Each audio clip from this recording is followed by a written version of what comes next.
What's up guys, NepentheZ here and welcome to the team of the season, Gylfi Sigurdsson Unlockable. Of course you're watching this video because I won it. You can see him on the screen there. I did win it. This isn't my Road to Glory account, this is my main account. It took me 2 attempts to win it. You're going to see the footage from all 8 games. I got to the final in the first attempt. I was winning the game. I accidentally slid through him in the box after Courtois had made a save for me. I got a red card, he then came back and then won it in extra time. So I should have probably won it in 1 attempt, but it took me the 2 attempts to win it. But I had fun. This Sigurdsson card, if you can win it, looks like a really decent usable card. Really clean dribbling, shooting and passing. Very good pace and physical for a midfielder. 6'1", high medium, 3-star, 3-star. He's got 63 defending. You could play him in a few different directions. You could put a shadow on him and boost that pace and defending and make him really well rounded. You could put a hunter on him and give him that pace and shooting and make him a god in midfield. You could give him an engine. You could give him something that boosts potentially his physical and passing. You could give him a sentinel and boost his defending and physical. Like, there is so many options that you could do with the Sigurdsson. I personally will probably play engine on him. And I've used his 84 rate card before and I really enjoyed it. So I'm looking forward to using this 89 card. Now, as you know, the tournament requirements mean that you can only use 1 special card. The rest of them have to be shiny or non-shiny, not coloured in any way, shape or form. They can't be blue, they can't be red, they can't be orange, they can't be green. They have to be gold shiny or gold non-shiny or silvers or bronzes, but who really is going to use silvers or bronzes? So my special card, guys, I went with good old Harold Kane. I wanted to build a team where I didn't use players that I normally use. So I did go for a Premier League team because it's for the Premier League team of the season. And what I'll do is every week that it's for a different team of the season, I'll take 1 special card from that league's team of the season and build a team around it. Unless you don't need just 1 special card, in which case I'll just build a super team from the other leagues. But I went with Harry Kane and I was blown away by how good he was. I've used his Player of the Month card at striker and I hated it, and I also didn't like it at centre midfield. But this Harry Kane striker card was just unreal. He's quite quick. I've got an engine on him. I would probably prefer to put a catalyst, but I used engine just to boost that dribbling to 99. The passing, I think, goes to 98 and his pace goes up to 90 or 91. I just wanted to try him with engine, see if he was effective, and he was really effective. So I highly recommend it. His shooting is exemplary. You're going to see some amazing goals from him in this video. On the bench, I've got Alexis Sanchez, Romelu Lukaku, Wayne Rooney. Sanchez came on 3 times, Lukaku twice, Rooney 4 times, Firmino twice, Anthony Martial 5 times. Ogbonna played twice because of red cards, and Coleman came on as a sub 1 time. And as I say, I wanted to build a team, guys, that I don't usually use. So I've literally gone for players specifically out of my comfort zone. In goal, I went with Courtois instead of De Gea. Not something I usually do. As you can see, he's only got 14 games for me since I very first packed him, which I can't remember when I packed him. 8 of those games came just today in this tournament. In the defence, I went for Kyle Walker. Usually I would go for Hector Bellerin. I don't know how many games I've got on this Bellerin. So 4 games only on the Bellerin. I went for Kyle Walker. The first 8 games I've ever played with him on this game. In at the centre-back spot, so I had Ogbonna obviously as a backup. Now, in centre-back, I didn't go with anyone new. Because to win, you need meta players in defence for sure. Smalling, only the 7 games because of 1 red card. Bailly, only the 7 games because of 1 red card. And that is indeed why Ogbonna has 2 games, because he covered once for Smalling and once for Bailly. And then at left back, I went with the Arsenal boy Kieran Gibbs. 81 pace and 80 defending with really good dribbling and really good passing and decent physical. It's actually, like, this is a fantastic card. 8 games with him, 2 yellows, no goals or assists or anything, but he was good. He was fun to use. I felt like he was a strong player. I didn't notice him and think, my God, I really wish I had Shaw or Alonso or Clichy. I used Gibbs and I thought he was great. I would normally probably put Shadow on him, just boost that pace and defending way up, but thoroughly enjoyed him. So this is the defence, guys, and do you know what I did this time around? Nothing. I kept everything exactly as it stays. So player instructions balanced all the way across. Sorry, balanced for Gibbs and Walker, and then it's generic stay back while attacking for the 2 centre-backs. Didn't touch anything in there. Into the midfield, again, I decided to go 3 players that I don't use often or have never used. Mesut Ozil, Yaya Toure, and Idrissa Gueye. Now, I could have gone and used Kante, Pogba, De Bruyne, any of the superstar players that you guys see here. But I thought, no, let me go for dudes that I don't usually use. Yaya Toure was fantastic. 6'2", medium low. His passing was great. I don't necessarily like the medium-low work rates, but I didn't notice it to be a problem for me. Idrissa Gueye, of course, has the medium-high work rates and is just a little terrier in the field. He got a goal for me and 2 assists in the 8 games. And Mesut Ozil was actually very good. He's only got 1 assist from the 8 games, but his presence on the ball allowed it was just good. He was actually very good. And what's crazy is he doesn't have the stats of an 89 rated card. Low pace, low shooting, low physical. For the guy that he is in real life, his passing and dribbling were also ridiculously low. So I put a catalyst on him to boost the pace and passing. And what you'll see in the gameplay is you'll see him being the key man between the attack and the midfield to actually create the chances. If there was a key passes or chances made stat in FIFA, he would have had lots and lots of chances made and chances created because he was actually very good. So this is my midfield, not your typical midfield. Obviously, Gueye is quite an OP player. I don't personally use him, so I thought I'd try him out. In at the right forward slot, guys, I went with Sadio Mane. Again, it's not like he's like crazy underused, but I personally don't use him much. He managed to get 6 goals in the 8 games with 1 assist. And then on the left forward spot, guys, I went with Niang. He's actually got decent stats. 2 goals and 1 assist only. He did get subbed off quite a lot for Martial, but decent pace, decent dribbling. His shooting's nice. 4-star, 4-star, 6 foot tall. He was decent in the game. So again, with the midfields, player instructions, didn't touch them. Left it all the same. With the attack, didn't touch it. I literally left everything basic, even the custom tactics. It's all exactly as it started. Look, if I press reset, nothing changes. And I played exactly like this throughout both tournaments I entered. Of course, as I say, I lost in the final in the first tournament to an extra time goal, and I won the second tournament with ease. So that's what I used to get this Gylfi Sigurdsson. That's the team right there, guys. Let's get into the gameplay. Okay, guys, as we go into the gameplay, the first opponent we'll come up against has got a 181 team. Quite a basic team. I know every team's going to be a basic team because you can't put more than 1 special card in. But when I say basic, what I mean is he's got Kazawa, Sanya, I can't remember the name of the centre midfielder that he was using. He's got, I think, Depreville at left striker. Like, even in terms of gold cards, some of this dude's cards were pretty generic and very bad. And there was a few teams that I came up against that were pretty good, with Ronaldo's and Bale's, and one guy subbed on Messi and so on and so forth. But in general, what I saw was mostly Premier League teams with the 89 Heung-min Son at striker or left forward. And that's because that 89 Heung-min Son, for his value, is the best player in the game, no question about it. Now, right now, according to Footbin, let me grab Footbin up right here. Right now, according to Footbin, the Heung-min Son Player of the Month is 155,000 coins if you had nothing in your club, and you get back from that not only 110,000 coins worth of packs that will see you get at least probably 20 to 30,000 coins back in you know, in money off. That means that you're going to pay like a maximum of 120 if you've got nothing in your packs back for a player who is legitimately better than Cristiano Ronaldo's base card and first inform card. So I understand why we see so many of him. What's crazy is he is the best player available for his price. You know, if you wanted to spend 150,000 coins on a player, you would not find a player as good as Heung-min Son's Player of the Month. His stats are that of a team of the season card, maybe even a high rated team of the season card. You'd expect to have like a 92 or a 93 rated team of the season, or maybe even a 94 rated team of the season if you're comparing him to Cristiano Ronaldo. So yeah, that's all I saw pretty much. However, what I wanted to do was try someone that I didn't particularly like as a different card. So I didn't like Kane's Player of the Month card. I didn't really try any of his other cards. Just generally speaking, I didn't find him as a usable card this year.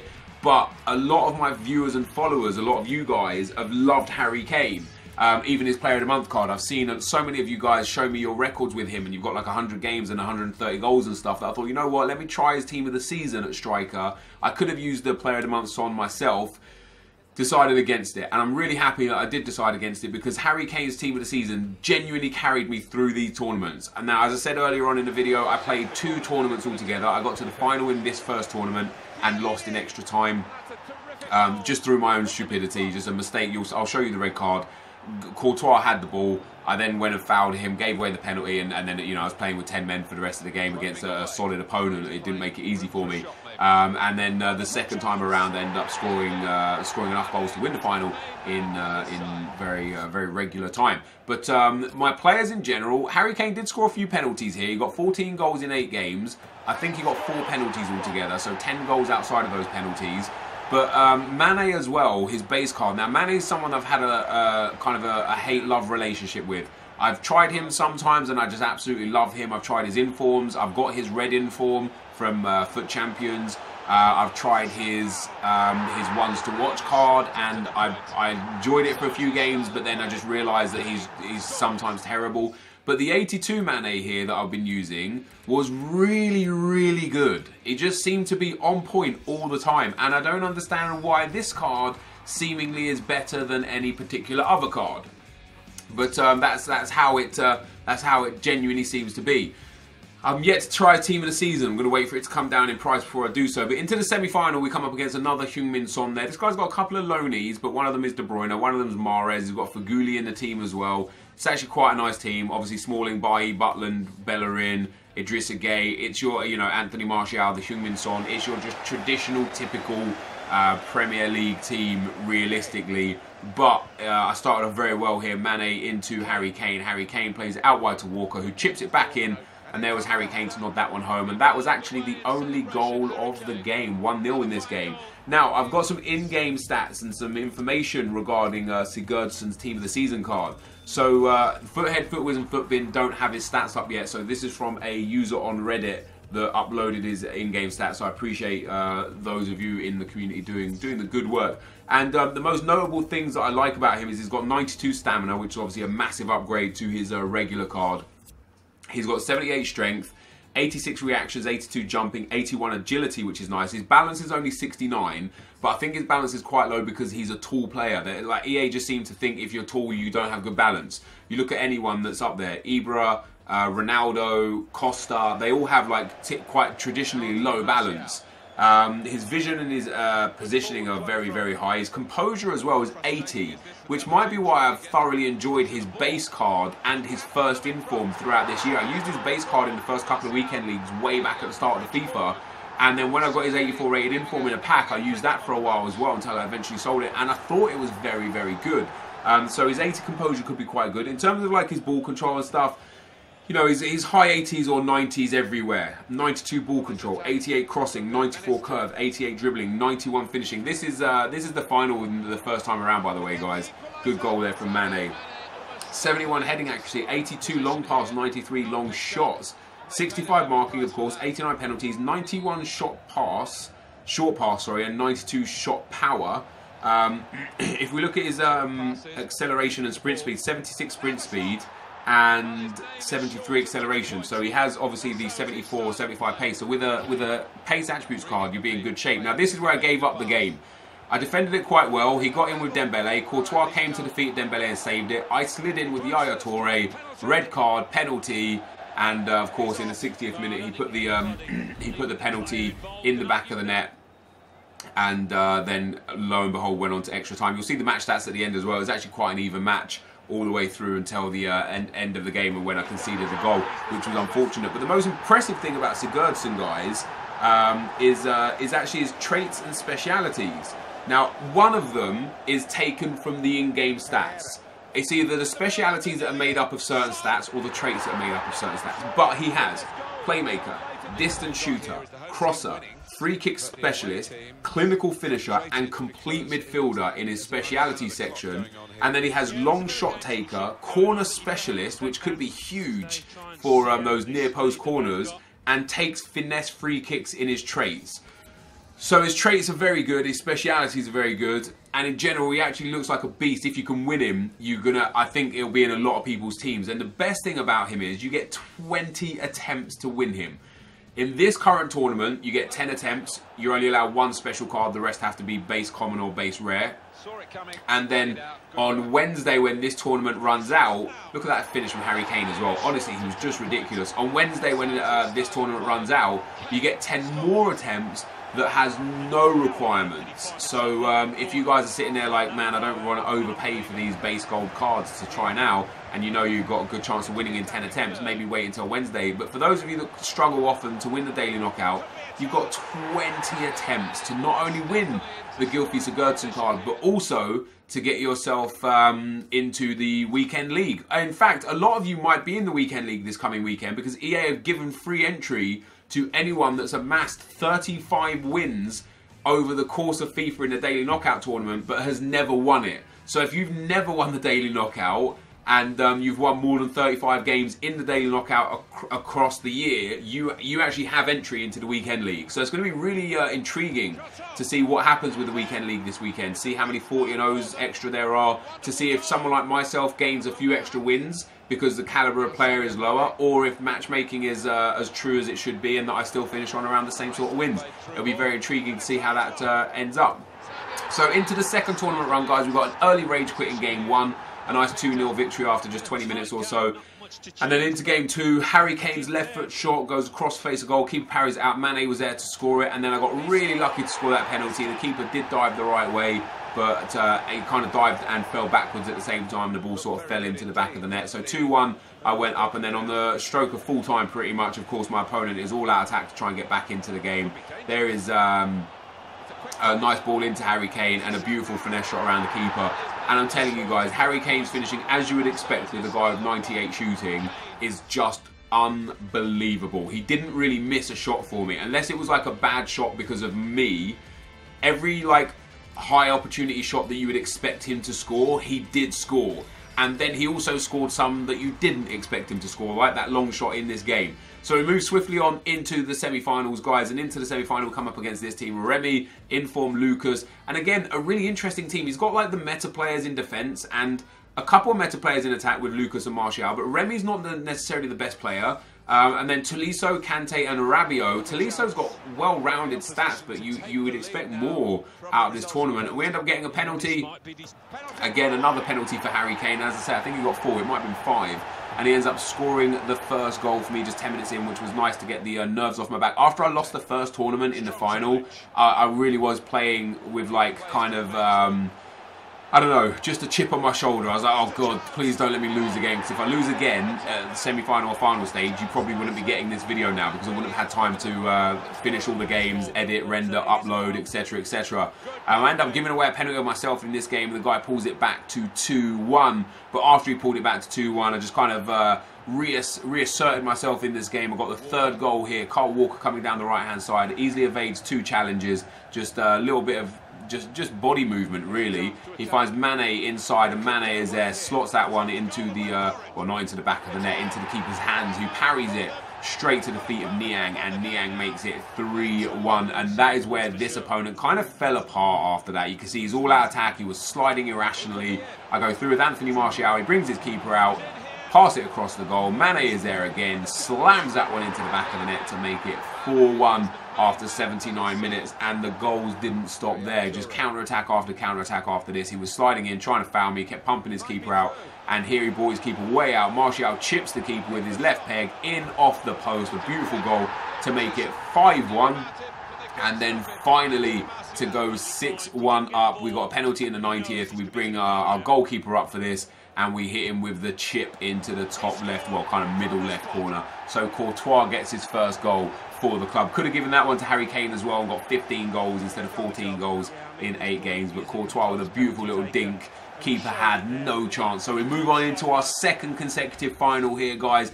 And I just let you guys know as well, I didn't put any attribute cards on any of our players throughout both tournaments, and it's important because I wanted to know how not changing any custom tactics or player instructions was. I wanted to know how it felt, and I'll be perfectly honest, I didn't feel much difference. I didn't feel any difference at all Offside trap or cover made no difference. Having the fullback setting to stay back while attacking or setting on balance made no difference. Genuinely made no difference to me. It didn't feel like it did anyway. You know, 7 games I played here. 8 games. I won 7 and I lost 1 in extra time just because of a stupid mistake on my own part. So you would think by using everything just as default that it might actually be a little detrimental to my playing ability. It just wasn't. It just wasn't. There's Harry Kane again with another banger. Every shot he takes from inside the box just seems to fly into the back of the net. So we go 1-0 up pretty early on in the final. We also get a second before half-time. Mane there lays it off to Ozil. Ozil hits the post. It drops to Kane. He chests it down and slides that one into the back of the net too to go 2-0 up. And then I think it was into the second half. It might have still been in the first half. Yeah, into the second half here now. Idrissa Gueye picks up the ball, passes it to Kane, back into Gueye, wraps around the goalkeeper, finesses out onto the far post, and at 3-0, my opponent decided that was that and he didn't want it anymore. So we win ourselves Gylfi Sigurdsson at the second time of asking 1,000 coins as well, which is always very nice. His stats look remarkable. I would have preferred a Son or, you know, a huge attack-on player like an Aguero or something for the daily knockout tournament. But this card is great. For the fact that you don't have to pay for it and you can just win it, it is truly a ridiculously good card. So you can see the match stats in the final there, guys. I thoroughly deserved to win it. I ended up coming out quite easily in that game. I got 2 early rage quits and a couple of full games. But very, very nice performance indeed. And there is Gylfi Sigurdsson on the screen for you guys to see. This, though, will be the end of the video. So thank you for watching. Hopefully you enjoyed it. And I'll see you next time. I'm out. Peace.